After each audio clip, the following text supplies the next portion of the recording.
আসসালামু আলাইকুম ওয়া রাহমাতুল্লাহি ওয়া বারাকাতুহু। মুহতারাম হযরত, আজকের আলোচনা হয়ে থাকলো ইহতিলামর এক পার্ট, স্বপ্ন দূষর পার্ট বলতে একটা দুই মানুষ এক বিছনাত ঘুমাইছেন, মিয়ার বিবি, কিন্তু তান্তানোর কোনো মিলামিশা হইছে না, কিচ্ছু হইছে না। ঘুম থাকি উঠিছেন, উঠার পরে বিছনার মাঝে পরিচয় পাওয়া গেছে যে খেরোর তো শরীর খারাপ হয়েছে, স্বপ্ন দোষ হয়েছে। এখন শীতর দিন আর গোসলের দরে ধরবার লাগছে, কাপড়ও কোনো পরিচয় পাওয়া যার না, দুইজনের কাপড়ও কোনো পরিচয় নাই।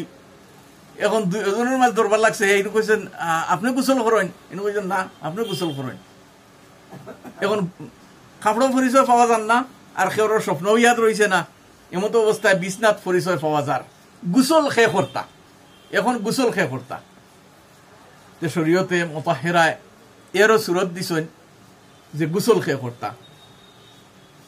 এখন আপনি দেখবা যে বিছনাথ যে দাগ যে একটা দেখা যার, এই দাগটা লম্বা টাইপে না গুল টাইপে, ও যে স্পট যে একটা পড়ছে চাদরের মাঝে, বেড কভারের মাঝে, ওটা লম্বা না গুল?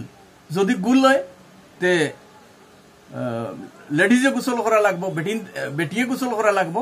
আর যদি লম্বা টাইপ হয় তে বেটা মানুষে গোসল করা লাগবো। আশা করি বুঝতে পারছেন। আসসালামু আলাইকুম ওয়া রাহমাতুল্লাহি ওয়া বারাকাতুহু।